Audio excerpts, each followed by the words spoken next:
लोक जंगलात राहायचे, काय मिळेल ते खायचे, पशूंची शिकार करून त्यांना मारायचे.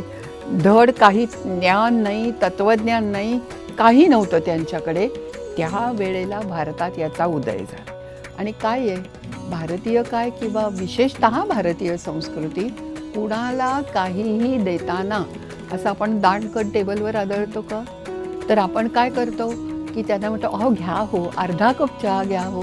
तसं ते अग्नीशी बोलतात, त्याची स्तुती करतात. आपल्या सगळ्याच गोष्टींची मुळं, मग ती संस्कृती असो, आत्ता ज्याला आपण धर्म किंवा रिलिजन म्हणतो ते असो, समाज असो, इतिहास, भूगोल, ज्ञान, विज्ञान, तत्त्वज्ञान, विज्ञानसुद्धा बरं का, या सगळ्याचं मला विचारशील तर ऋग्वेद ही गंगोत्री आहे. तुम्हाला ऋग्वेदातला एखादा मंत्र येतो का हो? तर सगळेजण अर्थात नाही, आम्हाला काही येत नाही असं म्हणतात. पण आज घराघरात पोचलेला गायत्री मंत्र हा विश्वामित्र ऋषींनी ऋग्वेदात लिहिलाय. तत्सवितुर्वरेण्यम कोणाला माहिती सुद्धा नाही आहे.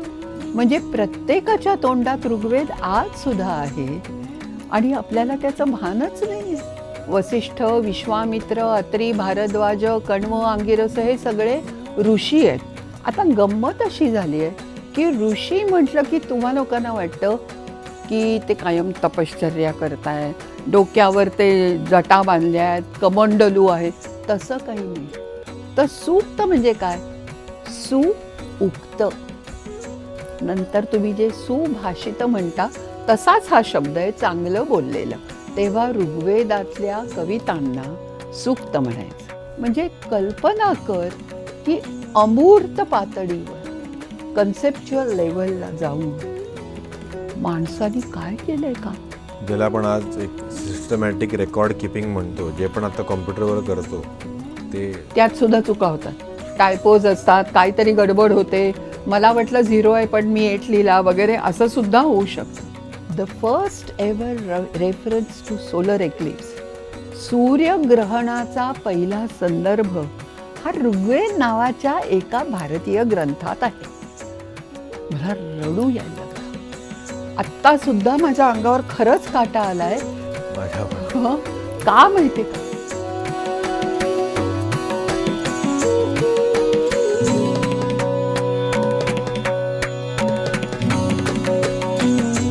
नमस्कार मित्रांनो, मी रोहन देशपांडे आपलं स्वागत करतो आमच्या राष्ट्रसेवक या यूट्यूब चॅनलवरती. मंडळी, जेव्हा लोक एका प्रांतात वस्ती करतात तेव्हा काळांतराने त्या वस्तीचं रूपांतर समाजात होतं.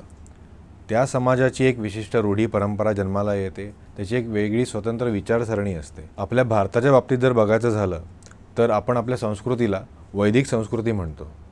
तर ही संस्कृती ज्या 4 वेदांमधनं आलेली आहे ते म्हणजे ऋग्वेद, यजुर्वेद, सामवेद आणि अथर्ववेद. तर हे 4 वेद आपल्याला खरंच पूर्ण माहिती आहेत का?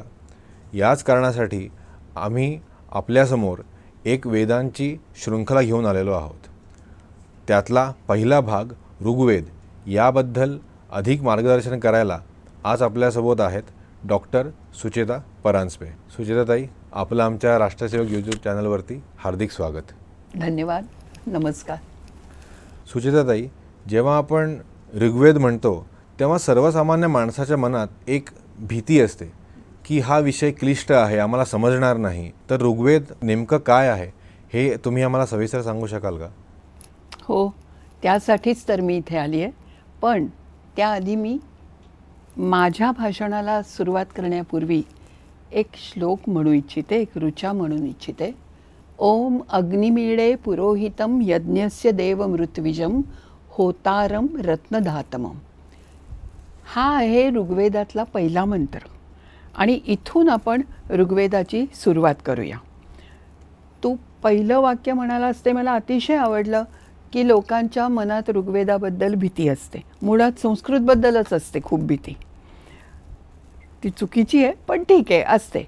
आणि त्याच्यात ऋग्वेदाबद्दल लोकांना असं वाटतं की हा काय फार प्राचीन 4-5 हजार वर्षापूर्वीचा ग्रंथ, तो कशाला मला लागतोय, त्याचा मला काय उपयोग आहे, आणि कोणी त्याच्या वाट्याला जात नाही. मला सर्वात वाईट ह्याचं वाटतं की कोणी वाचत नाही, बरं मूळ नाही वाचलं तर निदान भाषांतर तेही वाचत नाही आणि न वाचता म्हणतात मला तो आवडत नाही. हे बरोबर नाही. आणि म्हणून तू जे आत्ता म्हणालास की आपण त्याची ओळख करून घेऊया, ते मला जास्ती पटतं आणि आपण ऋग्वेदाची नक्की ओळख करून घेऊया. ऋग्वेद हा साधारणपणे आजपासून 5 ते 5,500 वर्ष पूर्वी, लक्षात घे, आजपासून 5,500 वर्षांपूर्वी रचला गेला. ठीक आहे. आणि त्या काळामध्ये आधी ऋग्वेदाचा तुला अर्थ हवा आहे तो मी सांगते. पहिली गोष्ट म्हणजे वेद म्हणजे जाणणे. विद हे संस्कृतमधलं क्रियापद आहे, ज्याच्यापासून एकीकडे विद्या हा शब्द येतो, दुसरीकडे वेद हा शब्द येतो. दोघांचा अर्थ ज्ञान. आणि मग ऋक म्हणजे काय, तर ऋक म्हणजे प्रार्थनापर किंवा स्तुतीपर मंत्र. अशा अनेक ऋचांमधून जे वेद म्हणजे ज्ञान आलं त्याला आपण म्हणतो ऋग्वेद. किती सोपा अर्थ आहे पहा. आणि हा सोपेपणा तुम्हाला ऋग्वेदात सगळीकडे दिसून येतो. तेव्हा ऋग्वेद या शब्दाचा हा अर्थ झाला, तरी मला सांगायला आवडेल की ऋग्वेद हा कसा रचला गेला. तू पाहिलं असेल, मी लिहिला गेला म्हटलं नाही, रचला गेला. कारण आश्चर्य वाटेल, पण त्या काळात अत्यंत उत्तम ज्ञान होतं, पण अजून लिहिण्याची पक्की लिपी ठरली नव्हती. आणि म्हणून सगळं ज्ञान हे ज्याला आपल्याकडे मौखिक परंपरा म्हणतात तसं असतं. मौखिक परंपरा म्हणजे काय, तुम्ही पाहिलं असेल की गुरु सांगतात, शिष्य त्याचं पुन्हा अनुवचनं करतात, त्याला मौखिक परंपरा म्हणतात. आणि आपण तसंच अजूनसुद्धा कित्येक बाबतीत करत असतो.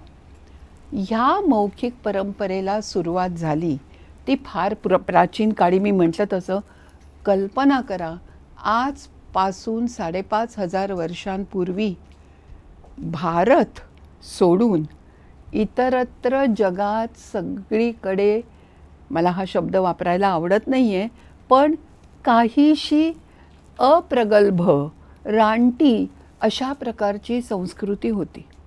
म्हणजे लोक जंगलात राहायचे, काय मिळेल ते खायचे, पशूंची शिकार करून त्यांना मारायचे. धड काही ज्ञान नाही, तत्त्वज्ञान नाही, काही नव्हतं त्यांच्याकडे. त्या वेळेला भारतात याचा उदय झाला. आणि कसा झाला, तुम्हाला आर्य हा शब्द माहिती आहे, तर आर्य जे होते ते आपल्या इथे आले. आणि कुठून आले, तर आश्चर्य वाटेल तुम्हाला की आत्ता अफगाणिस्तानामध्ये जी काबूल नावाची नदी आहे, काबूल शब्द आपल्याला माहीत आहे, त्याला त्या काळी कुभा म्हणायचे. त्या कुभा नदीचा उल्लेख ऋग्वेदात येतो. नंतर सिंधूचा येतो, म्हणजे लडाखमधनं पाकिस्तान. मी हे जे पाकिस्तान अफगाणिस्तान म्हणते हे आजच्या संदर्भातली नावं आहेत, त्या काळी ही नावं अर्थात नव्हती.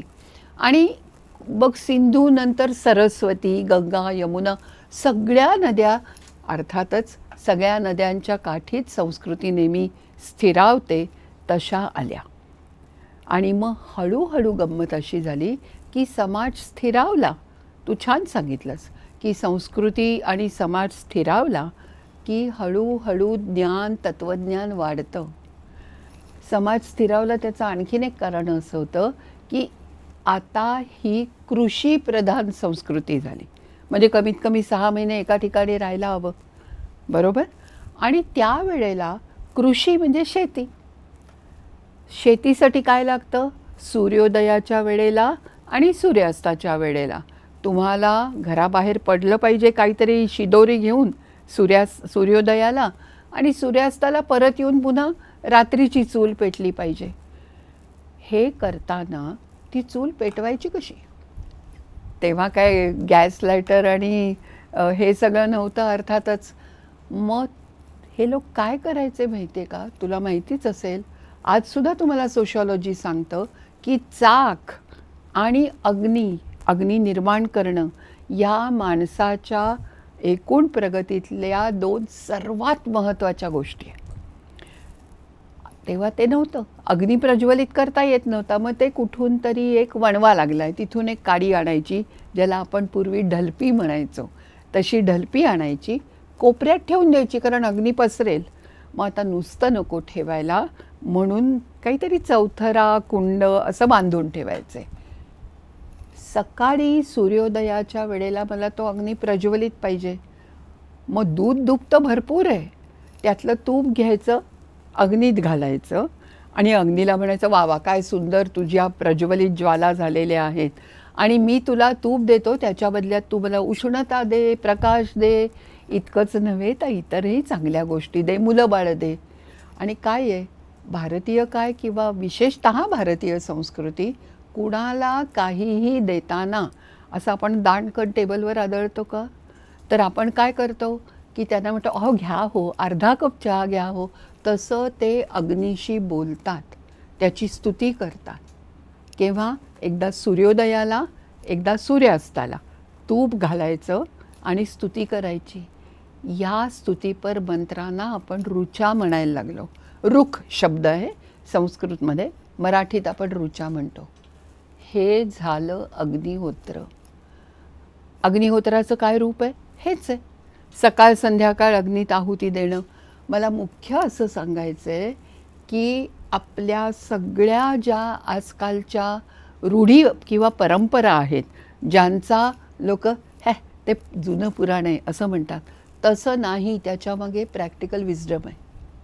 आणि मुख्य म्हणजे त्याचा जो अर्थ आहे तो जाणून घेण्यासाठी तुम्हाला पार वैदिक काळापर्यंत किंवा नंतर रामायण महाभारतापर्यंत, पुराणांपर्यंत जावंच लागतं.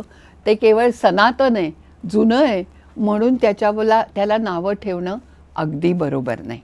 म्हणजे आत्ता आपण जे अग्निहोत्र होम करतो, सूर्यास्ताला म्हणजे सूर्योदयाला आणि सूर्यास्ताला करावं लागतं, त्याचं मूळ आपल्याला तिथे सापडतं. इनफॅक्ट मला तर वाटतं की आपल्या सगळ्याच गोष्टींची मुळं, मग ती संस्कृती असो, आत्ता ज्याला आपण धर्म किंवा रिलिजन म्हणतो ते असो, समाज असो, इतिहास, भूगोल, ज्ञान, विज्ञान, तत्त्वज्ञान, विज्ञानसुद्धा बरं का, या सगळ्याचं मला विचारशील तर ऋग्वेद ही गंगोत्री आहे. तिथून सगळा प्रवाह सुरू झालेला आहे. आणि म्हणून ऋग्वेदाचं महत्त्व भारतीयांच्या आयुष्यात आजही अनन्यसाधारण आहे. तेव्हा अग्नी ही सर्वात महत्त्वाची देवता, कारण त्याच्याशिवाय प्रकाश नाही, त्याच्याशिवाय उष्णता नाही, काही त्याच्याशिवाय मातीची भांडी भाजता पण येत नाही. असं सगळ्याच बाबतीत अग्नी लागत होता. तो त्यांचा इतका जवळचा होता, त्या अग्नीबद्दल इतकं प्रेम होतं की पहिल्याच सूक्तामध्ये असं म्हटलं आहे, सनफ पिते व सूनवे. हे अग्नी, पिता वडील जसे घरी येताना काहीतरी खाऊ आणतात, तसा तू सुउपायन हो. म्हणजे काहीतरी आमच्यासाठी दरवेळेला भेट आण, कधी रत्न आण, कधी काय गाई आण, काही आण, पण आम्हाला काहीतरी आण. यातनं काय दिसतं? अग्नीशी जवळीक तर दिसते, पण तत्कालीन समाज दिसतो की त्यांचेही बाबा त्यांच्यासाठी काहीतरी आणत होते, जसं आजही आहे. म्हणजे समाजाचं चित्रण बघणं हे फार महत्त्वाचं आहे. ते कोणी असं, इट्स नॉट अ टेक्स्टबुक, कोणी असं लिहून ठेवलेलं नाही आहे. मग आपल्याला ज्याला आपण म्हणतो you have to read in between the lines, तसं करून ते सगळं बघावं लागतं. म्हणजे आज जेव्हा आपण बघतो, लहान मुलांना आपण शिकवतो, सकाळी उठल्यावर आधी प्रार्थना करा, शाळा सुरू व्हायच्या आधी पण प्रार्थना घेतो, संपल्यावर प्रार्थना घेतो, रात्री झोपायच्या आधी पण प्रार्थना म्हणतो. ही प्रार्थना, ही जी संकल्पना आहे, तिचं पण मूळ इकडेच सापडतं आहे. हो, अर्थातच. आणि काय आहे, या आताच्या देवता वेगळ्या आहेत. बाय द वे, मी देवता शब्द वापरला कारण ऋग्वेदात देव आणि देवी अशा दोघं जण आहेत बरं का. म्हणजे फक्त देव आहेत आणि देवी कोणी नाहीत असं नाही, चिकार देव्या पण आहेत. या दोघांनाही देव किंवा देवी न म्हणता देवता म्हणतो आपण. म्हणजे अग्नी ही देवता, इंद्र ही देवता आणि उषा ही सुद्धा देवताच आहे. लक्षात तत्वाकडे बघतो. हां, आणि म्हणजे ज्याला इंग्लिशमध्ये जास्त ते क्लिअर होईल, डीटी असं म्हणतात. म्हणजे का मी क्लिअर म्हटलं, देवता हा शब्दसुद्धा स्त्रीलिंगी आहे, ती देवता. मग अग्नी ही देवता कसं म्हणायचं असं वाटेल, तसं काही नाही आहे, सगळ्या देवता आहेत. पण अग्नी इतक्याच महत्त्वाच्या इतर देवता आहेत. उदाहरणार्थ सूर्य. मी जर तुला विचारलं किंवा कोणाला मी 10 वेळा विचारते, तुम्हाला ऋग्वेदाबद्दल काही माहिती आहे का हो? तुम्हाला ऋग्वेदातला एखादा मंत्र येतो का हो? तर सगळेजण अर्थात नाही, आम्हाला काही येत नाही असं म्हणतात. पण आज घराघरात पोचलेला गायत्री मंत्र हा विश्वामित्र ऋषींनी ऋग्वेदात लिहिला आहे. तत्सवितुर्वरेण्यम, हे कोणाला माहितीसुद्धा नाही आहे. म्हणजे प्रत्येकाच्या तोंडात ऋग्वेद आजसुद्धा आहे आणि आपल्याला त्याचं भानच नाही आहे. तर ह्या सूर्याची स्तुती होते. सूर्याच्या आधी कोण येतं? म्हणजे सूर्य उगवायच्या आधी पहाट. पहाटेला आपण काय म्हणतो संस्कृतमध्ये? उषा. आणि कल्पना कर, 5000 वर्षापूर्वी इतक्या उत्तरेला म्हणजे हिमालयाच्या पायथ्याशी आणि आसपास कायम त्या गंगा, सिंधू, सरस्वतीच्या काठावर या लोकांना किती थंडी वाजत असेल. आणि जेव्हा उषा येणार तेव्हा त्यांना काय आनंद होत असेल. आपल्याला आजसुद्धा थंडीच्या दिवसात वाटतं की चला पहाट आली म्हणजे आता जरा थंडी कमी होईल, प्रकाश येईल. ह्या उषेचं वर्णन करताना हे लोक इतके आनंदाने आणि रसिकपणे करतात की काय सांगू. बाय द वे, त्याच्या आधी आणखीन एक गंमत सांगते. ऋग्वेदात कोणी कोणी काय काय लिहिलं हे आपण सांगतो तेव्हा त्या लोकांना ऋषी म्हणतो, बरोबर? वसिष्ठ, विश्वामित्र, अत्री, भारद्वाज, कण्व, अंगिरस हे सगळे ऋषी आहेत. आता गंमत अशी झाली आहे की ऋषी म्हटलं की तुम्हा लोकांना वाटतं की ते कायम तपश्चर्या करतायत, डोक्यावर ते जटा बांधल्या आहेत, कमंडलू आहेत. तसं काही नाही. सोपी व्याख्या आहे त्याची, यस्य वाक्यम स ऋषी. ज्यानी ती ऋचा लिहिली त्याला ऋषी म्हणायचं. म्हणजे हे जे ऋषी आहेत सगळे ते असे आपल्या तुपल्यातलेच आहेत. ते गृहस्थाश्रमी होते, त्यांना मुलं बाळं होती. कधी कधी इंद्र ही देवता असते, पण कधी कधी तोच इंद्र हा ऋषीसुद्धा बनतो. कारण इंद्राने रचलेली पण सूक्त ऋग्वेदामध्ये आहेत. लक्षात आलं? तेव्हा होतं काय की ह्या ज्या उषा वगैरे देवता आहेत तर सगळे ऋषी तिचं वर्णन करायला धडपडतात. आणि उषेला विशेषतः त्यांनी एक सुंदर तरुणी असं ठरवून टाकलं आहे. आता काय आहे, सगळेच ऋषी आहेत, सगळेच तत्त्वज्ञानी आहेत, पण मी म्हटलं तसं ते रसिकसुद्धा आहेत, ते ज्ञानीसुद्धा आहेत. आणि प्रत्येक ऋषीचा त्याच उषेकडे बघायचा दृष्टिकोन वेगळा आहे. एक गंमत सांगितली तर तुम्ही कोणी विश्वास ठेवणार नाही की ऋग्वेदात उषेचं वर्णन कसं आहे. एक ऋषी सांगतात ही जी उषा आहे ना ती सूर्याची माता आहे. म्हणजे आधी उषा येते, मग ती सूर्याला जन्म देते, नाही का, नंतर सूर्य येतो, तेव्हा ती त्याची माता आहे. दुसरे ऋषी काय म्हणत असतील? ते जास्त रसिक आहेत, ते उषेकडे वेगळ्या दृष्टीने बघतात आणि ते सांगतात मर्यो न योषा अभियेती पश्चात. ती काही माता बिता नाही आहे, ती सुंदर तरुणी आहे. आणि हा सूर्य हा एखादा तरुण मुलगा एखाद्या सुंदर मुलीच्या मागे लागतो तसा तिच्या मागे लागला आहे. हे जर ऋग्वेदातलं वाक्य आहे असं मी सांगितलं तर याच्या आधी तू विश्वास ठेवला असता का? बिलकुल नाही. म्हणजे तुझ्या आता लक्षात येईल की आपण समजतो तसा ऋग्वेद दूरस्थ नाही आहे, तो अगदी आपला आहे, तुमचा आमचा आहे. आणि म्हणून ऋग्वेद हा सर्वांनी वाचला पाहिजे. संस्कृत नका शिकू मी काही म्हणत नाही, पण भाषांतर तरी वाचता येतात आपल्याला. मग जशी उषा ही देवता आहे तसे समाज वाढला. तू सांगितलंस मगाशी की समाजाची कशी हळूहळू प्रगती होते, पण त्याच्यात इतरही काही गोष्टी येतात. उदाहरणार्थ रोगराई येते, माणसांची वयं वाढतात, काही अपघात घडतात, त्यांना औषधोपचार पाहिजेत. ते कोणी दिले? वैद्य कोणाला म्हणतात? देवांचे वैद्य अश्विनी कुमार, हे सुद्धा ऋग्वेदात येतात. कुणाला तरी नेत्र गेला तर त्याला ते दृष्टी देतात. कोणा स्त्रीला मूल होत नाही आहे तिला औषध देतात. एकाची नौका समुद्रात बुडती आहे भुज्जूची, त्याला जाऊन ते वाचवतात. अशा इतक्या गोष्टी अश्विनांच्या आहेत. आणि त्यांना अश्विन का म्हटलं ते छान सांगते. ते अश्व म्हणजे घोड्यावरनं येतात. म्हणून ते अश्विन, ते that is the fastest transport right. आणि हे अश्विन जशी वैद्यकीय मदत पुरवतात तसं काही अवघड, म्हणजे मी आत्ता म्हटलं तसं नौका बुडतीये तर त्यांना वाचवलं, म्हणजे ज्याला आजकालच्या भाषेत तुम्ही डिझास्टर मॅनेजमेंट म्हणता तसंही करतात. आणि म्हणून मी त्यांना देवांचे वैद्य न म्हणता वैदिक रेड क्रॉस असं म्हणते, की ते सगळी तुम्हाला मदत करत असतात. आणि म्हणून अश्विन पण येतात. अशा ऋग्वेदातल्या देवता आणि त्यांच्यावर रचलेले मंत्र आणि प्रार्थना, आता आपण प्रार्थना या शब्दाऐवजी मंत्र किंवा ऋचा असं म्हणत जाऊया, हे वाढत गेले. पण हे सगळं करताना एक लक्षात घ्यायला हवं की भांडणं आणि मारामाऱ्या कुठल्याही समाजाला चुकलेल्या नाहीत, बरोबर आहे.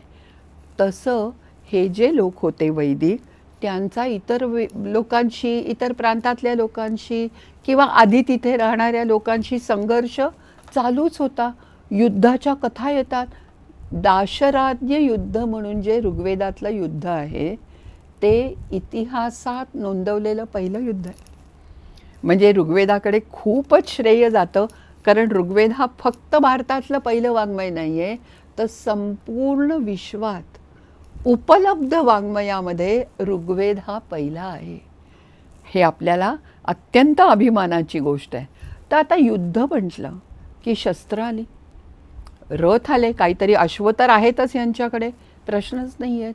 पण त्याच्याहून मुख्य म्हणजे नेतृत्व पाहिजे ना, सेनापती पाहिजे.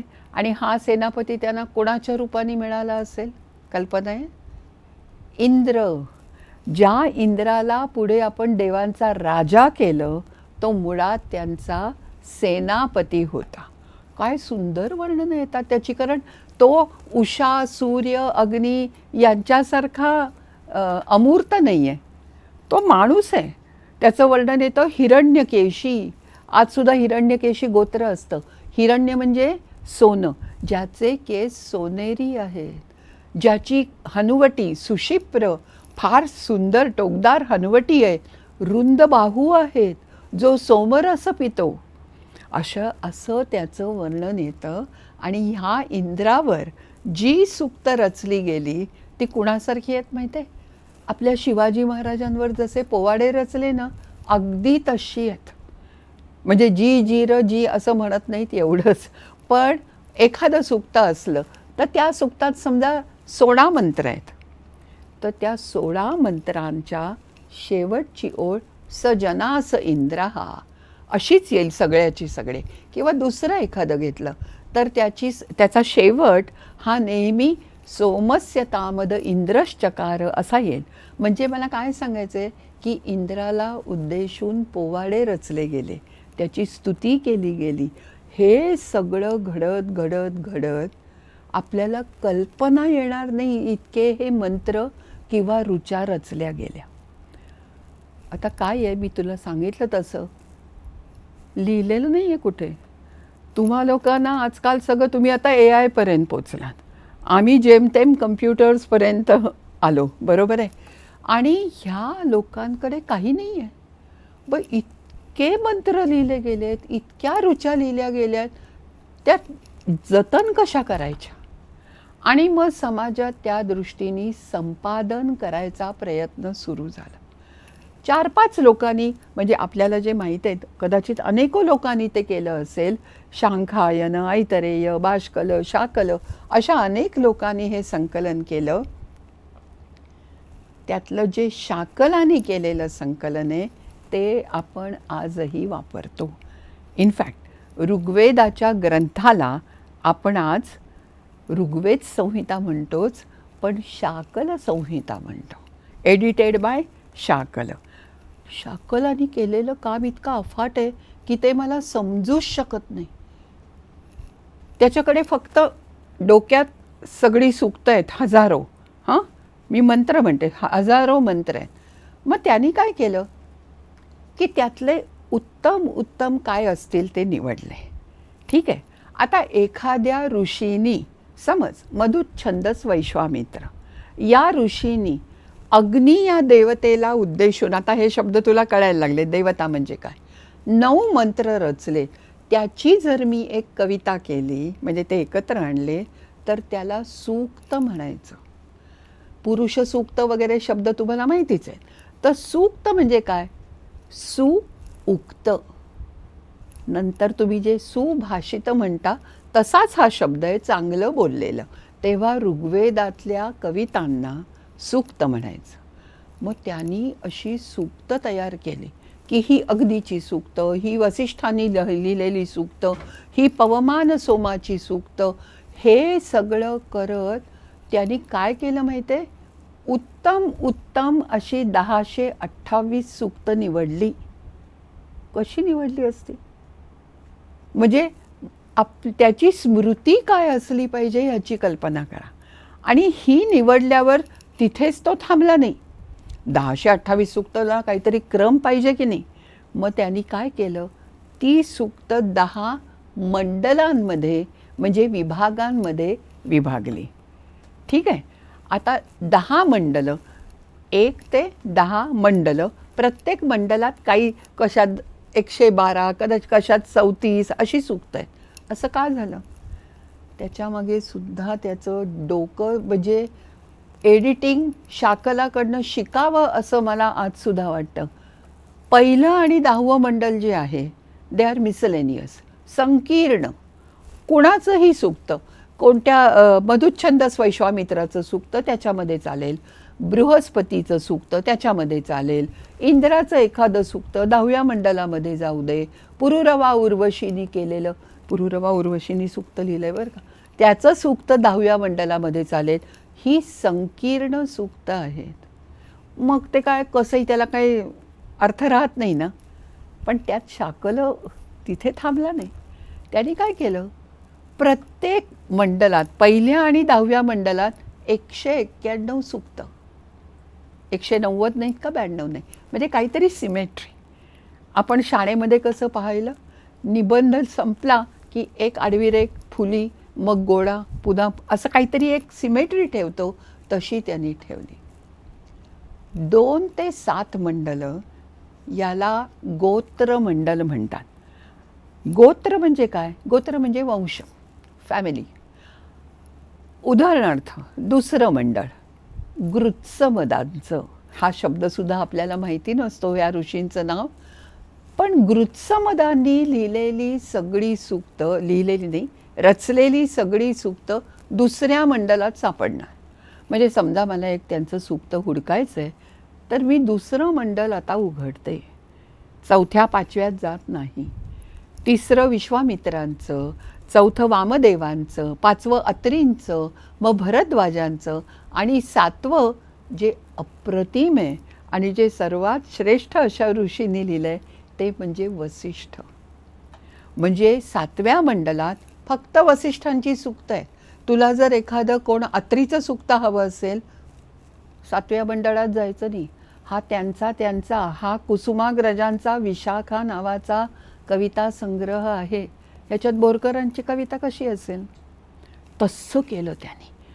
त्या 8व्या ह्याच्यामध्ये कण्व आणि अंगिरस अशी दोघांची सूक्त आहेत. आणि 9व्यामध्ये पवमान सोम, तोपर्यंत सोमरसाचं महत्त्व वाढलं होतं. आणि कारण यज्ञसंस्था वाढली होती आणि म्हणून त्याच्यात त्याची म्हणजे ते विषयानुरूप राष्ट्रगीतांचा संग्रह असं जसं आपण म्हणू, त्याच्यात फक्त राष्ट्रगीतं असतात, तसं ह्याच्यात फक्त सोमरसावरची सूक्त. प्रत्येक सूक्तात पहिली सूक्त, आता समजा विश्वामित्रांचं 3रं मंडळ, पहिली सगळी सूक्त अग्नीवर, नंतरची इंद्रावर, मग अश्विनांवर, असं.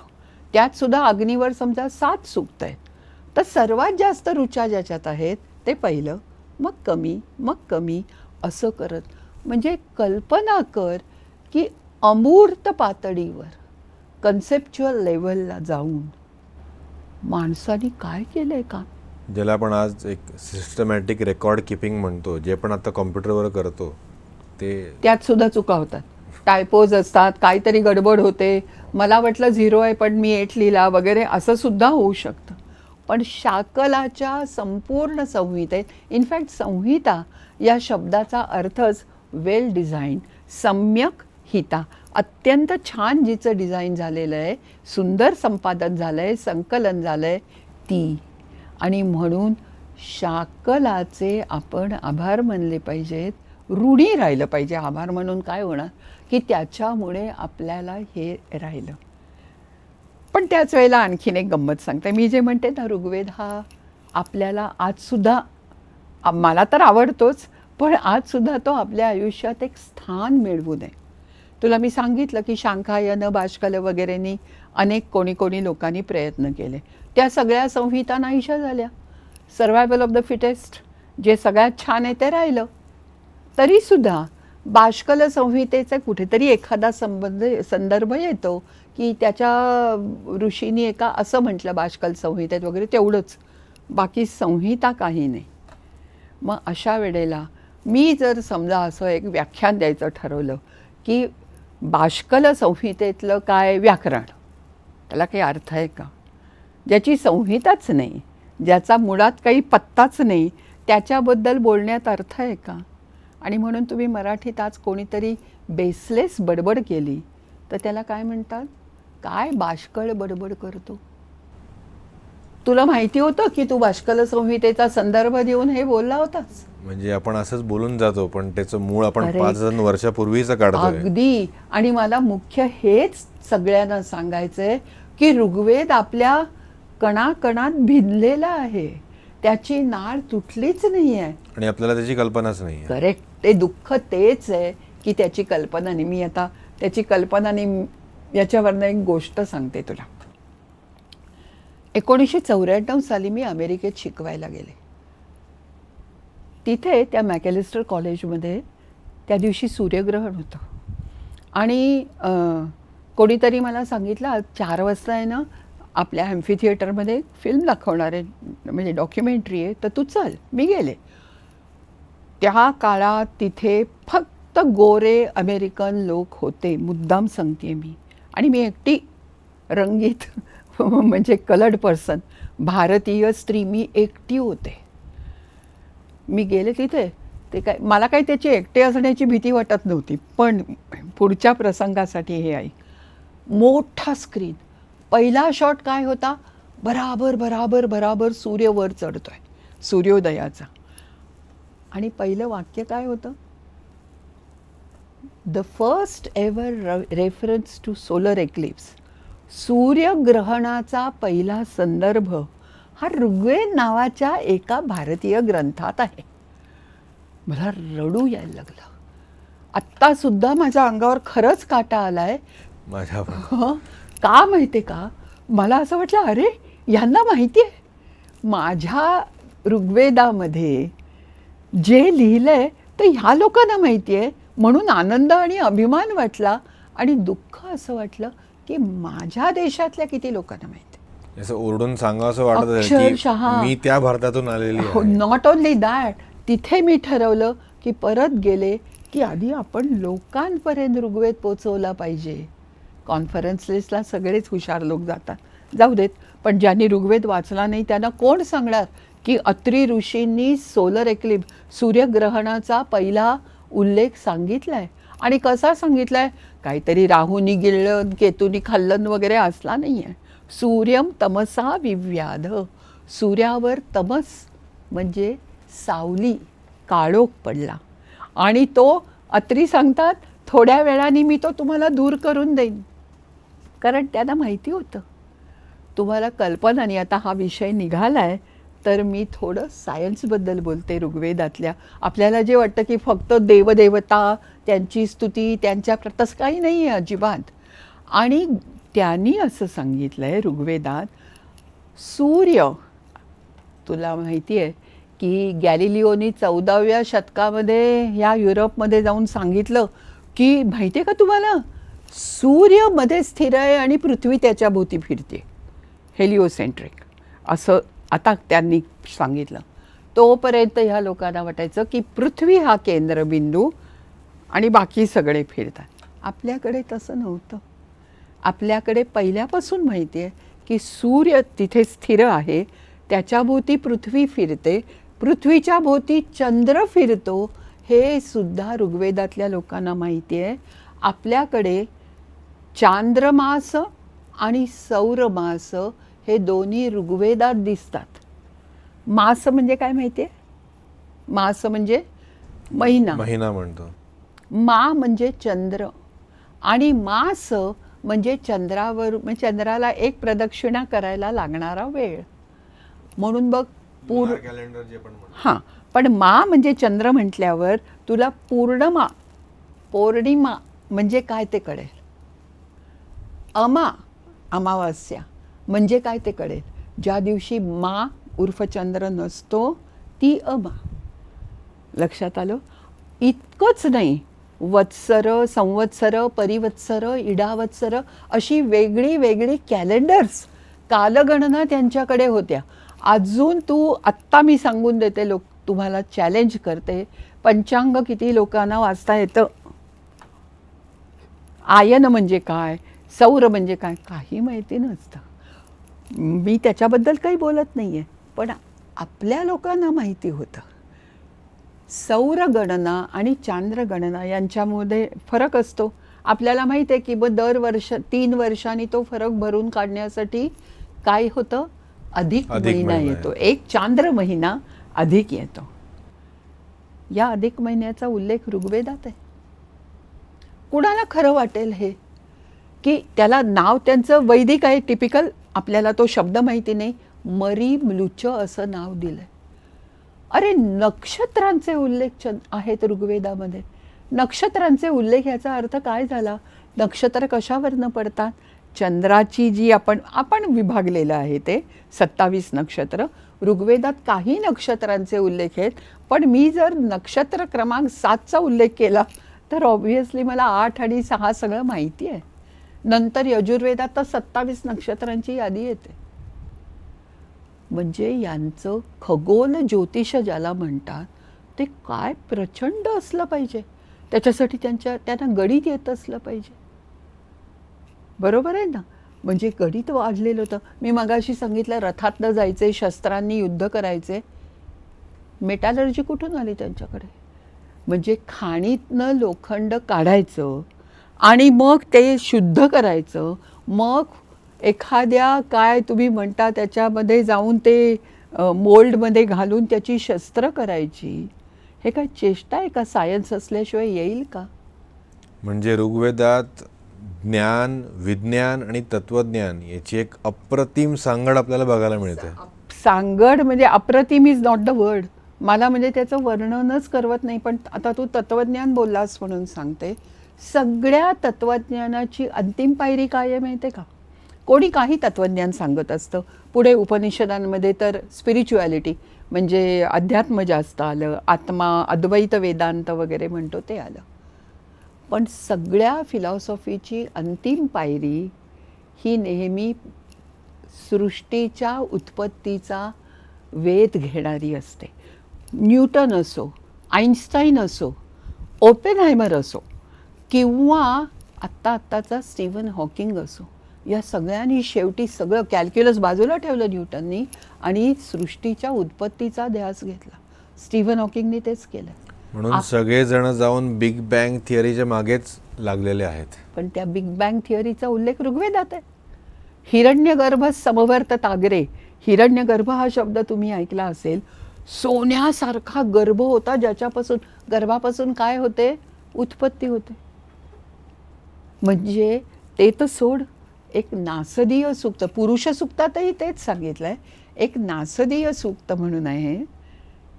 त्याला नासदीय म्हणतात कारण त्याची सुरुवात अशी होते, ना सद आसीत नो सत आसीत तदानीम. मुद्दाम मी हे म्हटलं. त्याचा अर्थ काय होतो माहिती आहे? त्या काळी म्हणजे सुरुवातीला सृष्टीची उत्पत्ती होताना असतसुद्धा नव्हतं आणि सतसुद्धा नव्हतं. म्हणजे काय? There was neither existence nor non existence. कळते का ही संकल्पना? मला अजून नाही कळत आहे पुरेशी. म्हणजे काय विचार करत होते हे लोक, याची आपल्याला कल्पना करणं सुद्धा जड जातं. त्यांनी हा विचार कसा केला असेल? आणि पुढे ते सांगतात की फक्त पाणी होतं, सलिलं, सलिल शब्द वापरला आहे त्यांनी. आणि फक्त पाणी होतं आणि तमस आसीत तमसा गुळमग्रे. सुरुवातीला तमस म्हणजे फक्त अंधार होता आणि त्याच्याभोवती काय होतं, अंधाराचं वलय होतं. इथून ते तुम्हाला सृष्टीची उत्पत्ती सांगतात आणि इतरही तत्त्वज्ञान सांगतात. ह्याचं कारण असं की समाज प्रगल्भ होता, एकूण सामाजिक स्थिती ही चांगली होती, लोकांनी उत्तम शिक्षण घेतलेलं होतं, अध्ययन केलेलं होतं. आता तुला कदाचित वाटेल की लोकांनी म्हणजे अर्थातच हे सगळे ऋषी आहेत, त्यांनी तर अध्ययन केल्याशिवाय हे येणारच नाही. पण गमतीची गोष्ट अशी की मगाशी मी सगळ्या ह्या ऋषींची यादी वाचली, गृत्समद, विश्वामित्र, वसिष्ठ, वामदेव वगैरे वगैरे. तेव्हा मी मुद्दाम सांगितलं नाही की ऋग्वेदामधली 21 सूक्त स्त्रियांनी रचलेली आहेत. माहिती होतं? आपल्याला कल्पनासुद्धा नसते. आणि आता ह्या स्त्रिया कोण, तर एक गंमत माहीत आहे, इंद्र हा सेनापती होता मी सांगितलं. इंद्रमातरा म्हणजे इंद्राची आई, इंद्राणी म्हणजे इंद्राची पत्नी, इंद्रस्नुषा म्हणजे इंद्राची सून. या तिघींची सूक्त ऋग्वेदात आहेत.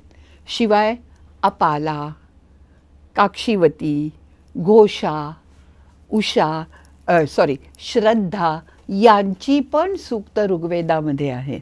आता या स्त्रिया जर का इतकी सुंदर सूक्त लिहितात की रचतात की जी नंतरसुद्धा तुम्हाला म्हणजे अंतर्भाव करावा लागतो, याचा अर्थ त्यांचं उत्तम शास्त्रशुद्ध अध्ययन झालेलं आहे. बरोबर आहे ना? आणि हेच अध्ययन नाही, या स्त्रिया बऱ्याच बाबतीत अत्यंत प्रगत अवस्थेत होत्या, कारण संपूर्ण समाजच प्रगत होता. सुचिताताई, तुम्ही अगदी अप्रतिमरित्या सांगितलं की त्यावेळेचा समाज किती प्रगत होता. याच्यावरनं माझ्या एक गोष्ट लक्षात येते की जेव्हा एखादा समाज प्रगत होतो त्यात स्त्रियांची भूमिकासुद्धा तेवढीच महत्त्वाची असते. स्त्रिया जर प्रगत नसल्या तर तो समाज तेवढा पुढे जात नाही. अगदी बरोबर. त्या काळामध्ये स्त्रियांची भूमिका नेमकी काय होती? एक गोष्ट सांगते, 2 गोष्टी असतात कुणाचंही समाजामध्ये, स्थान आणि भूमिका, रोल अँड पोझिशन. तुम्ही काय करता याच्यावर तुम्हाला कसं ट्रीट केलं जातं हे अवलंबून असतं. बरोबर आहे? या सगळ्या स्त्रिया, मी आत्ता अध्ययनाबद्दल तर बोललेच की त्या शिकलेल्या होत्या, पण त्या पतीला सगळ्या गोष्टींमध्ये साथ देत होत्या. आपल्याकडे विवाह सूक्त नावाचं सूक्त आहे, त्याच्यातले मंत्र आपण आजही वापरतो. म्हणजे आजच्या विवाह पद्धतीमध्ये ते मंत्रही येतात.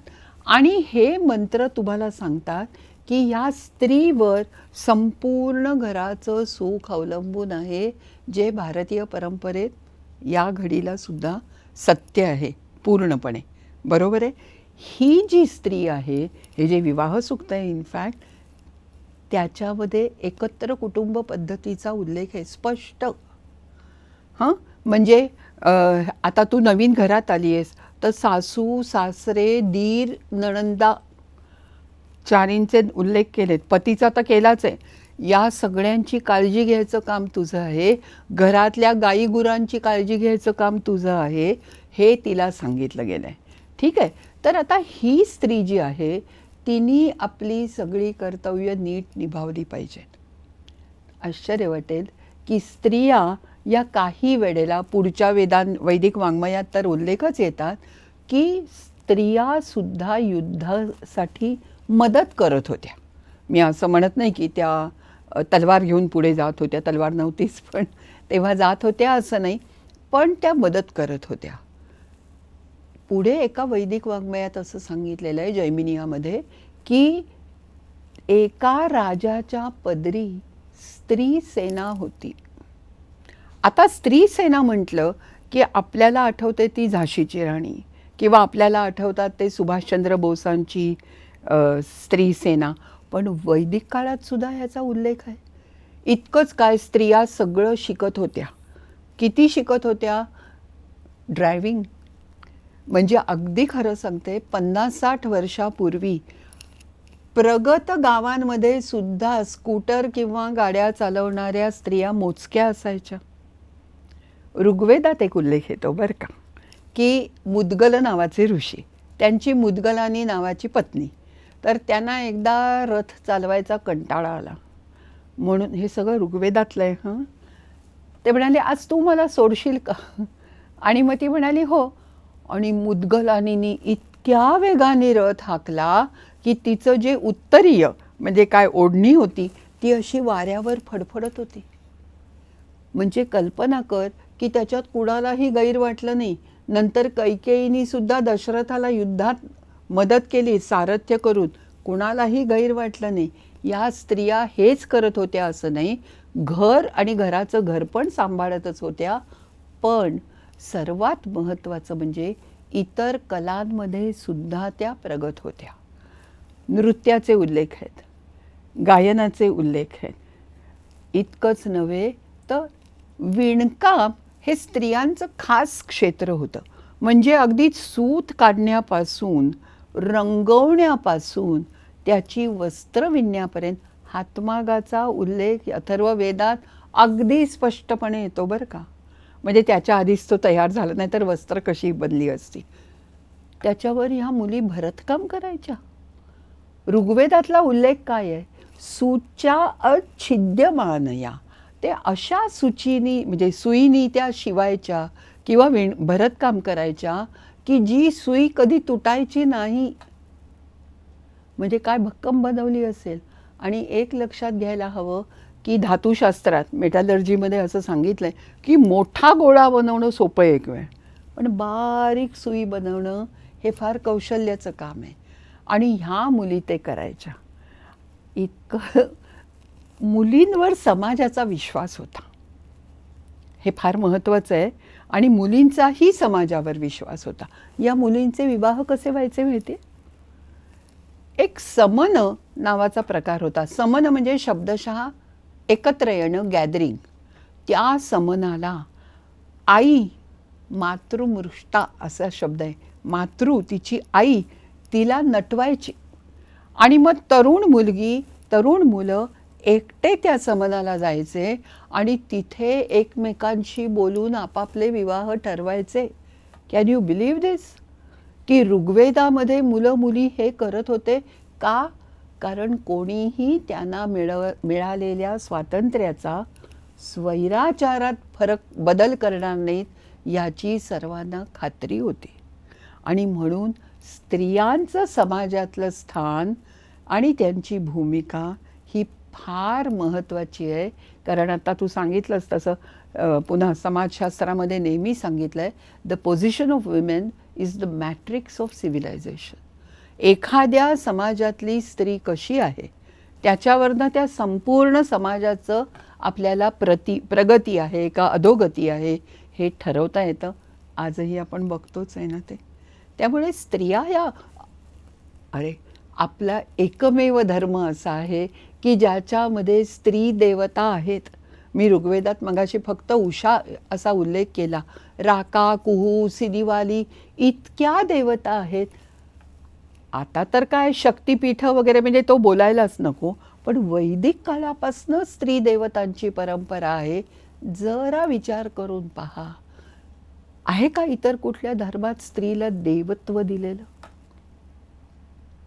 पहा विचार करून, तर कुठेही अभावानेच दिसतं ते, हे आपल्याला लक्षात येईल. सो स्त्रिया अत्यंत प्रगत होत्या, त्यांना स्वातंत्र्य होतं खूप गोष्टींचं आणि ते जपलं पाहिजे याचं त्यांना भानही होतं. हे सगळ्यात महत्त्वाचं. ताई, जेव्हा तुम्ही या विषयाला सुरुवात केली ऋग्वेदाची ओळख करायला, तेव्हा तुम्ही म्हणालेलात की ऋग्वेद हे टिकलं हे मौखिक परंपरेने. म्हणजे नक्की काय तो प्रकार तो सांगाल का? मुख शब्द तर माहितीच आहे. मौखिक म्हणजे शब्दशः अर्थ ओरल. ओके. आणि परंपरा, ट्रॅडिशन, ओरल ट्रॅडिशन असंच त्याला जगभर म्हटलं जातं. आणि ही मौखिक परंपरा होती फक्त म्हणून ऋग्वेद टिकला. आपल्याकडे नंतर परकीय आक्रमणं खूप झाली. शक, हुण, ग्रीक, नंतर मी इतिहासापर्यंत पोचत नाही आहे बरं का, त्याच्या आधीचं बोलते आहे, ज्याला प्राक ऐतिहासिक म्हणतो ते. आणि त्या लोकांनी काय केलं असेल, जे परकीय लोक तुमच्या देशात येतात ते मुख्य काय करतात तर तुमची संस्कृती नष्ट करतात, तुम्हाला त्या संस्कृतीची लाज वाटेल असं करतात. यासाठी या लोकांनी भूर्जपत्र आणि तालपत्रावर लिहिलेली जे ग्रंथ होते, जे एका ग्रंथालयात अनेको ग्रंथालयं होती त्यात ठेवलेले होते, त्यांना आग लावून दिली.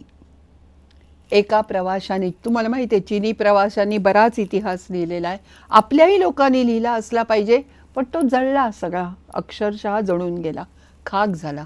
आणि या माणसाने लिहिलंय की तक्षशिला आणि इतर विद्यापीठात लागलेली आग ग्रंथालयानं 3-3 महिने चालू होती, कारण ते धुमसतात, ती अशी भस्कन पेटून जात नाहीत, तर ते धूरच येत राहिला होता. म्हणजे केवढं ज्ञान होतं. मग तरी ऋग्वेद कसा राहिला, बरोबर आहे ना? मग ऋग्वेद का राहिला, तर ऋग्वेद फक्त आठवणीत या लोकांनी ठेवलेला होता. मी सांगितलं तसं नंतर जरी हस्तलिखित पोथ्या तयार झाल्या तरी परंपरेत आजसुद्धा कुठल्याही वेद पाठशाळेत गेलात तर ते काय कम्प्युटरच्या स्क्रीनवर ऋग्वेद लिहित नाहीत, ते पाठच करतात. आणि कसा पाठ करतात एक गंमत सांग, एक उदाहरणच द्यायला हवं याच्यासाठी की पहिली ऋचा अग्निमीळे पुरोहितम, सुरुवात मी यानेच केली. आणि आता तुम्हाला संहिता हा शब्द माहिती आहे, अग्निमीळे पुरोहितम याला म्हणायचं संहिता पाठ, म्हणजे जसं टेक्स्ट आहे तसं मी म्हटलं. मग येतो पदपाठ, पद म्हणजे शब्द. मग आता हे शब्द तोडायचे कुठे ते माहिती पाहिजे ना. मग अग्निम पॉज, इळे थांबायचं, परत पुरोहितम परत थांबायचं, म्हणजे शब्दही कळले. नंतर येतो क्रम, क्रम म्हणजे काय, सिक्वेन्स. आता हे शब्द एकमेकात गोंधळून जाऊ नये म्हणून सिक्वेन्स त्याचा लक्षात ठेवला पाहिजे, तो असा ठेवायचे, त्याला क्रमपाठ म्हणायचं. अग्निमीळे, ईळे पुरोहितम, पुरोहितम यज्ञस्य. त्यामुळे काय झालं, इळेच्या आधी फक्त अग्नी मिळतं आणि इळेच्या नंतर फक्त पुरोहितम येणार, दुसरा शब्द येणार नाही. असं आजच्या भारतीय शास्त्रीय संगीतात सारे ग रे ग म ग म प ही जी पद्धत आहे ही ऋग्वेदाच्या मौखिक परंपरेमुळे आलेली पद्धत आहे, हे लक्षात ठेवा. आणि त्यामुळे खूप आहेत, अशा 8 पद्धती आहेत, शिखा, रेखा, घन, जटा, ध्वज वगैरे. आणि तुम्ही घनपाठी ब्राह्मण हा शब्द ऐकला असला पाहिजे. घनपाठी म्हणजे जो सर्वात कॉम्प्लिकेटेड पद्धत आहे ऋग्वेद म्हणायची, ती पण त्यांना येते आणि सगळ्याच्या सगळ्या 1028 सूक्तांची येते. एक गंमत सांगते, ही पद्धत ज्याला आपण फुल प्रूफ म्हणतो ना, अशी आहे. सो मच सो की 1991 साली युनेस्कोनी, तुम्हाला माहिती आहे वर्ल्ड हेरिटेज वगैरे ते आता त्यांचं कल्चरल लेवलवर काम चालू असतं, तर त्यांनी इनटँजिबल कल्चरल हेरिटेज, म्हणजे असं वेरूळच्या लेण्यासारखं ते दिसत नाही, इनटँजिबल आहे, अशी काही त्यांनी काढली. त्याच्यात पहिला नंबर कुणाचा असेल, आपल्या ऋग्वेदाच्या मौखिक परंपरेचा. अगेन मला दुःख ह्याचं आहे, ह्याचा अर्थात अभिमान आहे प्रचंड.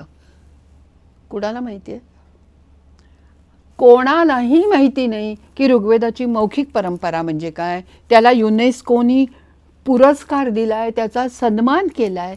हे जरी लोकांपर्यंत पोचलं तरी आनंद आहे ना, केवढी अभिमानाची गोष्ट आहे ही. तेव्हा ही मौखिक परंपरा फार महत्त्वाची आहे. आणि म्हणजे काय होतं, तुम्ही ऐकता, आणि म्हणून वेदांना दुसरं नाव श्रुती असं आहे. पहा, श्रुती म्हणजे ऐकलेलं. आजसुद्धा इंग्लिशमध्ये समजा एखादा माणूस खूप ज्ञानी आहे, त्याला हे माहिती आहे, ते माहिती आहे, ते माहिती आहे, त्याला तुम्ही काय म्हणता, oh he is a well read person, कारण त्यांनी वाचलं आहे. He is a well read person. मराठीत काय म्हणता? काय विद्वान आहे, बहुश्रुत आहे. बहुश्रुत म्हणजे काय? ज्यांनी खूप ऐकलेलं आहे. कारण ज्ञान हे गुरुकडनं घ्यायचं हीच आपली पहिल्यापासूनची परंपरा आहे. आणि हीच नाही तर इथे अनेक परंपरांचा उद्गम, मी तुला म्हटलं तसं गंगोत्री ही ऋग्वेदात सापडते. आणि म्हणून ऋग्वेद, मला एका मराठी नाटकात एक वाक्य होतं ते मला या संदर्भात आठवतं. त्यांनी सांगितलं होतं की नाळ तुटत नाही, पाश सुटत नाही. ही गोष्ट ऋग्वेदाच्या संदर्भात सुद्धा मला 100% खरी वाटते.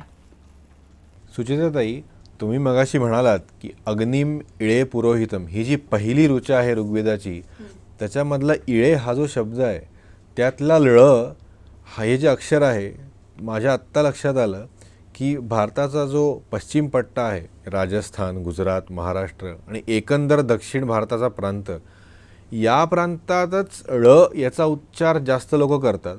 आणि जो उत्तरेचा भाग आहे म्हणजे मध्य आणि उत्तरेचा भाग भारताचा, तिथे ळ हा शब्द जवळजवळ विलुप्त झाला आहे. ते लोक ळ किंवा ड असं म्हणतात. तर यामागची काही गोष्ट आहे का? फारच नीट लक्ष देऊन ऐकून तू प्रश्न विचारलाय, सो आय एम हॅपी. गोष्ट अशी आहे की प्रत्येक शब्दाचा उच्चार कसा करायचा त्याचं त्या काळीसुद्धा शास्त्र होतं, ज्याला तुम्ही आजकाल फोनेटिक्स म्हणता, त्याला आम्ही प्रातिशाख्य म्हणतो. ओके. आणि त्यांनी त्या काळात काय विचार केला आहे तुम्हाला कळणारच नाही. एक उदाहरण मराठीतलं देते म्हणजे लक्षात येईल. सिंह असा शब्द आपण लिहितो, सीवर अनुस्वार आणि ह, तोंडाने उच्चार काय करतो? सिंह. व येतोच, त्याशिवाय आपण म्हणू शकत नाही. कुठून येतो व? तर हे फोनेटिकली आपण करतो. करा जरूर. तसं ऋग्वेदाच्या उच्चारणशास्त्रात असं सांगितलं आहे, ऋग्वेद प्रातिशाख्यामध्ये, की काही शब्दांचे उच्चार हे वेगळे करायचे. उदाहरणार्थ पावक हा शब्द, पावक शब्द सर्वांना माहिती आहे. ऋग्वेद परंपरेमध्ये पठण करताना तो पवाक असा म्हटला जातो. येत नाही म्हणून नाही, पण तशी पद्धतच आहे प्रातिशाख्यानी सांगितलेली. तसं प्रातिशाख्य सांगतं की मुळात ती ऋचा अग्निम ईडे अशी आहे. अग्निम ईडे पुरोहितम म्हणजे ही ऋचा जर यजुर्वेदी लोकांनी म्हटली तर ते इळे म्हणत नाहीत, ते ईडे म्हणतात.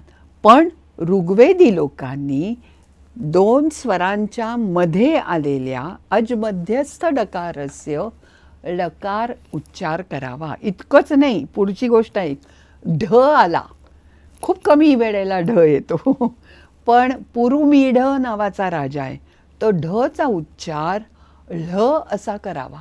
म्हणजे हाफ ळ आणि त्याला ह. हा शब्द कुठे मी नंतर मला एकदम लक्षात आलं, द्रविड मुन्नेत्र कळघम असा जो काही शब्द आहे तो बरोबर हा ऋग्वेदातला ळ तिथे येतो. म्हणजे एक गोष्ट अशी आहे की काही शब्द त्या त्या वेदाच्या उच्चारणासाठी येतात, शब्दपेक्षा त्यांचा उच्चार. चांगला प्रश्न विचारलास. आत्ता मला लक्षात आलं की पुरुष सूक्तांमध्ये सुद्धा जिथे श आहे तिथे बऱ्याच वेळेला ख म्हणून उच्चारला जातो. परफेक्ट. कारण यजुर्वेदी लोक तसं म्हणतात. आणि इतकंच नाही, ते पुरुख सूक्तच म्हणतात. हां, किंवा आजकालचे उत्तरेकडचे जे काय म्हणतात त्यांना, गुरुजी असतात, पूजापाठ सांगणारे, ते यजमान या शब्दाला सर्रास जजमान असं म्हणतात. म्हणजे हा त्या त्या भाषेचा, त्या त्या प्रांताचा फरक पडतो. पण श आणि ख याचं इंटरचेंज कायम होत असतं. अगदी बरोबर आहे ताई. आज आपल्याला खूप छान एक वेगळा विषय कळला. या बाबतीत मला खूप आनंद होतो आहे आणि मला खात्री आहे की प्रेक्षकांना सुद्धा खूप आनंद होईल एक नवीन गोष्ट जाणून घेण्याबद्दल. मला आत्ता लक्षात आलं की ऋग्वेद जेव्हा रचली गेली, जी मौखिक परंपरा आपण बोललो, तर तेव्हा नेमकी भाषा कुठली प्रचलित होती याबद्दल सांगाल? हो. अर्थात संस्कृत. आणि संस्कृत या शब्दाचा अर्थच मुळी रिफाईंड, ज्याच्यावर सगळे संस्कार झालेले आहेत, अशी ही भाषा असं आहे. त्यात सुद्धा वैदिक संस्कृत हे वेगळं. आता एक अगदी खरं बोलायचं तर तू आणि मी मराठी बोलतोय, पण म्हणून आपल्याला ज्ञानेश्वरी खडा खडा समजेल का? नाही समजणार. तसं संस्कृत येतं म्हणून वेदातली भाषा समजेल असं नाही. पण वेदातली भाषा ज्याला आपण म्हणू की ती भाषा अजून बनती आहे, इट्स इन मेकिंग, आणि त्यामुळे ती इतकी सुंदर आणि सोपी आहे की काय सांगू. म्हणजे लोकांच्या मनात जी भीती असते आम्हाला समजणार नाही, उलट एखाद वेळेला नंतर आलेली बाणभट्टाची कादंबरी समजणार नाही, पण ऋग्वेदातलं वसिष्ठांचं सूक्त तुम्हाला आरामात समजेल असं आहे. त्या संदर्भात, भाषेच्या संदर्भात एक गोष्ट सांगते. गोष्ट म्हणजे अर्थात ऋग्वेदातलंच सूक्त आहे. सूक्ताचं नावच मुळी ज्ञानसूक्त असं आहे. ज्ञानसूक्तामध्ये काय सांगितलं आहे की ज्ञान कसं मिळतं, कोणकोणत्या विषयांचा या लोकांनी विचार केला आहे हे नुसतं बघितलं तरी थक्क व्हायला होतं. आपण विचार केला आहे कसं ज्ञान मिळतं, शाळेत गेलं की शिकवतात ते ज्ञान आपल्याला मिळतं. ह्यांनी काय सांगितलं की समाजातले प्रतिष्ठित आणि विद्वान लोक एकत्र बसले आणि त्यांनी काय केलं, सक्तुमिव तित उना पुनंतो यत्र धीरा मनसा वाचमक्रत. काय भाषा आहे ही माहिती. त्यांनी सांगितलं सक्तू म्हणजे भाजलेल्या धान्याचं पीठ. तित ऊ हा शब्द विचित्र आहे जरा, पण त्याचा अर्थ चाळणी असा होतो. बायका जसं धान्याचं पीठ चाळणीने चाळतात आणि वरचा कोंडा टाकून देतात, तसं या विद्वान लोकांनी अक्षर आणि शब्द यांचा एकत्र विचार केला आणि बुद्धीची चाळणी लावून त्यातले योग्य शब्द निवडले आणि भाषा तयार केली. मला वाटत नाही की कुठल्याही बाकी जगाच्या संस्कृतीमध्ये किंवा इतिहासामध्ये 5000 वर्षापूर्वी लोकांनी एवढा विचार केला होता भाषेबद्दल जो आपल्याकडे केला आहे. फार सुंदर भाषा. जसं तुम्ही आता म्हणालात की 5000 वर्षांपूर्वी एवढ्या गोष्टी प्रगत होत्या, मग ते ज्ञान असो, विज्ञान असो, तत्त्वज्ञान असो, समाज असो, धर्म असो. पण माझा प्रश्न असा आहे की 5000 वर्षांनंतरसुद्धा तेव्हाही 4 वेद होते. तर आज आपण जर बघितलं तर समाजामध्ये ऋग्वेदीय ब्राह्मण हे सर्वात जास्त संख्येने का आढळतात. म्हणजे ऋग्वेदाचं पठण करणारे, ऋग्वेदाची ऋचा म्हणजे आवड ठेवणारी लोक सर्वात जास्त संख्येने का दिसतात आपल्याला. खरं म्हणशील तर ते आत्ता सांगण्यापेक्षा मी पुढच्या व्याख्यानात सांगेन, कारण तोपर्यंत तुम्हाला यजुर्वेद, सामवेद हेही कळले असतील. पण जाता जाता एक गंमत सांगते. पूर्वीच्या ब्राह्मणांना 4 वेद येत होते आणि ज्याला एकच वेद यायचा त्याला वेदी किंवा त्याचं नाव आता बेदी असं झालं. ज्याला 2 वेद यायचे त्याला काय म्हणायचे, द्विवेदी. 3 यायचे तो त्रिवेदी आणि अर्थातच 4 यायचे ते चतुर्वेदी. पण नंतर तू म्हणतोस ते खरं आहे, पण ते का हे आपण नंतर सांगते मी तुम्हाला. म्हणजे तोपर्यंत तुला कळेल, त्यातली गंमत कळेल. पुढचं सत्र तर घेऊच आपण दुसऱ्या वेदांवरती. पण जाता जाता एक प्रश्न मला असा विचारायचा वाटतो, जे 5000 वर्षांपूर्वी रचलं गेलं, ज्याचं महत्त्व आज पण आपण बघतो आपल्या दैनंदिन आयुष्यात नक्कीच आहे, पण त्याचं खऱ्या अर्थाने महत्त्व, त्याचं खरं जो गाभा म्हणतो आपण, तो आजकालच्या जीवनात आपल्याला कसा ठरतो, कसं लागू होतो, हे तुम्ही सांगू शकाल का. अगदी. सर्वात महत्त्वाची आणि पहिली गोष्ट म्हणजे हा आपला वारसा आहे, सांस्कृतिक वारसा आहे, धार्मिक वारसा आहे. धर्म हा शब्द मला आवडत नाही फारसा, आणि ऋग्वेदाच्या काळी रिलिजन या अर्थाने धर्म शब्दच नाही आहे, पण सांस्कृतिक आहे, तत्त्वज्ञानात्मक आहे, भाषिक आहे, ऐतिहासिक, भौगोलिक, सामाजिक, प्रत्येक पातळीवर तो आपला वारसा आहे. तो जतन केला पाहिजे आणि सर्वात महत्त्वाचं म्हणजे त्याच्याबद्दल जाणून घेतलं पाहिजे. जाणून घेतल्याशिवाय अभिमान वाटत नाही. तर तो आधी जाणून घ्या तुम्ही सगळ्यांनी, आणि मग तुम्हाला मग सांगावं लागत नाही की त्याचा अभिमान. आत्ता ज्या नवीन नवीन गोष्टी आपण ऐकल्या त्याच्यामुळे दरवेळेला अरे अरे असं मनात येत राहिलं की नाही, किती आदर वाटतो आपल्याला ह्या सगळ्या गोष्टींबद्दल. तेव्हा हे होतं हे महत्त्वाचं. आपली संस्कृती, आपलं तत्त्वज्ञान, आपली परंपरा टिकवणं हे कुणाचं काम आहे? आपलंच काम आहे. करेक्ट. त्यामुळे हे काम करायला ऋग्वेद तुम्हाला निदान त्यातल्या 10 सूक्तांचे तरी अनुवाद वाचले पाहिजे. दुसरी गोष्ट अशी की मी तुम्हाला म्हटलं तसं कळत नकळत तुम्ही ऋग्वेद म्हणत असता. गायत्री मंत्र तर म्हणता. आणखीन काही येतं का तुला ऋग्वेदातलं? पुरुष सूक्त आहे, बरं. मंत्र पुष्पांजली आपण मंत्रपुष्पांजली नंतर येते, म्हणजे ऋग्वेदात येत नाही, नंतर येते. पण आता पुरुष सूक्त म्हणलास आणि मंत्रपुष्पांजली म्हटलास, त्याची सांगड घालून एक सांगते. मंत्रपुष्पांजलीची सुरुवात काय होते? यज्ञेन यज्ञमयजंत देवाः. ही मंत्रपुष्पांजलीत घेतलेली ऋचा पुरुष सूक्तातली आहे. म्हणजे आपल्याला परत मी म्हणते तसं माझं नेहमीचं दुःख हेच आहे की तुम्ही ऋग्वेदाशी जोडले गेलेले आहात, फक्त तुम्हाला ते माहिती नाही आहे. आणि ज्या गोष्टी आपल्याला माहिती असतात, ज्या गोष्टी आपण जाणून घेतो, त्या आपल्याला पटतात. ज्या पटतात त्या आवडतात आणि आपण त्या अंगी बाळगतो. सो पहिली गोष्ट काय केली पाहिजे तुम्हाला? ऋग्वेद जाणून घ्या, त्याचं अंतरंग जाणून घ्या असं मला वाटतं. आणि मी म्हणते तसं जगभर ज्याचा वारसा, म्हणजे सर्वात प्राचीनतम वाङ्मय म्हणून ज्या ऋग्वेदाचा उल्लेख होतो तो आपला आहे. हे नुसतं कळलं, त्यातली सूक्त कळली, त्यातलं सौंदर्य कळलं, त्यातलं समाजजीवन कळलं की केवढं आनंद होईल तुम्हाला कल्पना करा. आणि हा आनंद, हा आपल्या संस्कृतीचा अभिमान, हाच आपल्याला व्यक्ती म्हणून, समाज म्हणून आणि राष्ट्र म्हणून पुढे घेऊन जाईल.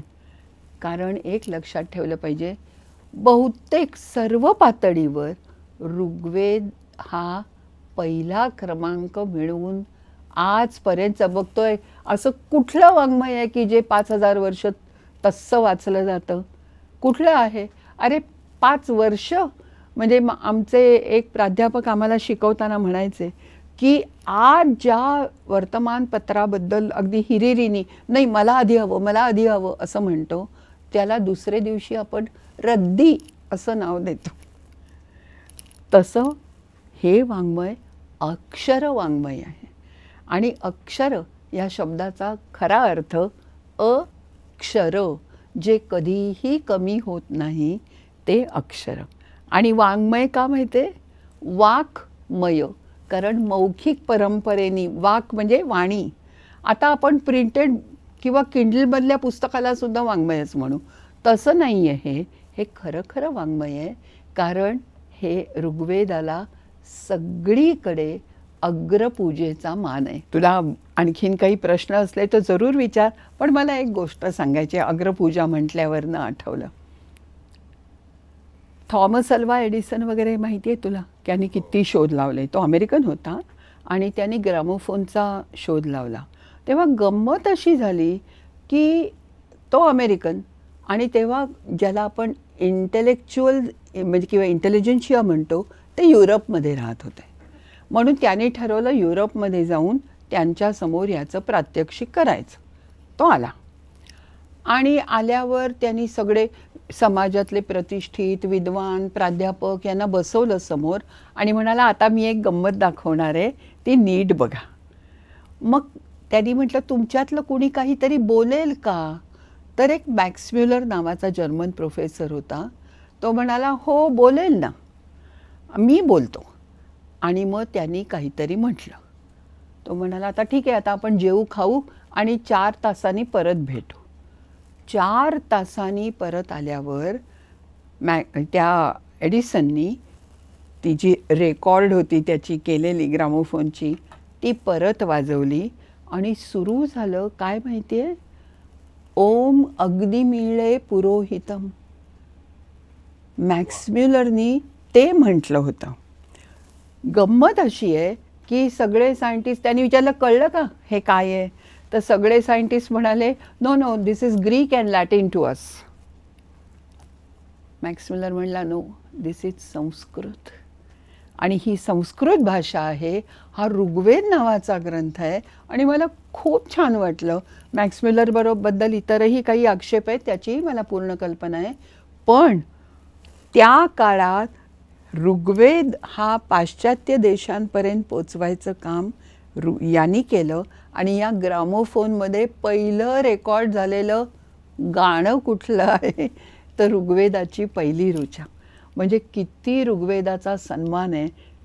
पुन्हा पुन्हा मी तेच वाक्य म्हणते, पण त्याची आपल्याला जाणीव नाही. ती जाणीव करून घ्या. त्याचा आनंद तर घ्याच, पण त्याचा अभिमान बाळगा. हेच एक राष्ट्रसेवक म्हणून आपलंही कर्तव्य आहे. अगदी अगदी अगदी. माझं प्रामाणिक मत आहे, आजचं हे सत्र ऐकून माझं वैयक्तिक मत आहे आणि मी अगदी ठामपणे सांगतो आहे की जसं रामायणामध्ये जांबुवंतांनी हनुमाला सांगितलं की बाबा रे, तू असा का उभा आहेस, तुझ्यात ती असीमित शक्ती आहे, ते जागृत कर, आठव. मला असं खरंच सांगतो, असं प्रामाणिकपणे वाटतं आहे की तुम्ही आज आमच्याबरोबर आलात. ऋग्वेद या विषयावरती एवढी छान अप्रतिम माहिती सांगितलीस. तुम्हीसुद्धा तो विषय पुन्हा तसाच जागर केलेला आहे असं मला खूप वाटतं आहे. धन्यवाद. आणि यापासून जर का आजच्या तरुण पिढीने स्फूर्ती घेतली तर माझं हे बोलणं, काय म्हणतात ते, 60 उत्तराची कहाणी नाही, 5 उत्तराची कहाणी 60 उत्तरी सफळ संपूर्ण झाली असं मी म्हणेन. धन्यवाद. पण आपण इथेच थांबणार नाही आहोत ताई. ऋग्वेद झालं, उरलेले जे 3 वेद आहेत त्यासाठी आपण नक्की पुन्हा भेटणार आहोत. भेटूया. हो, प्रश्नच नाही. ऋग्वेद हे जसे अनादी आहेत, आपल्याला माहिती नाही नेमका कधी सुरू झाला, तसे अनंतपण आहे सगळेच वैदिक वाङ्मय. आणि म्हणून त्याला अंत नाही. आपण परत परत भेटू आणि या विषयावर नक्की चर्चा करू. नक्की. नमस्कार. खूप खूप धन्यवाद. तर मंडळी, आजचा हा विषय तुम्हाला कसा वाटला हे आम्हाला नक्की कमेंट बॉक्समध्ये कळवा. आणि या शृंखलेतला पुढचा भाग जो आहे यजुर्वेद आणि सामवेद, सुचेताताई परांजपेन बरोबर तुमच्यासोबत नक्कीच घेऊन येऊ. तोपर्यंत बघत राहा राष्ट्रसेवक, आमचं यूट्यूब चॅनल. खूप खूप धन्यवाद. यजुर्वेद आणि सामवेद हे दोन्ही वेद हे फक्त यज्ञ कर्मासाठी वापरले जातात. आपण पाहिलं की नाही की ऋग्वेदात सगळ्या ऋचा ह्या छंदोबद्ध आहेत. अनुष्ठूप, त्रिष्ठूप, गायत्री, उष्णिक असे बरेच आहेत. तसं हे नसल्यामुळे, गद्य असल्यामुळे ते वेगळे पडले मंत्र. आणि मग यजुर्वेद म्हणजे काय आहे तर अशा गद्य मंत्रांचा संग्रह. तो तुला कधी लागणार जर तू यज्ञ करत असलास तर. यजुर्वेदाचं स्वरूप तुला आता साधारण कळलं. कोणत्या यज्ञामध्ये काय मंत्र वापरायचे ते तिथे दिलेलं आहे. मग सामवेद ह्याच्यात वेगळं काय आहे?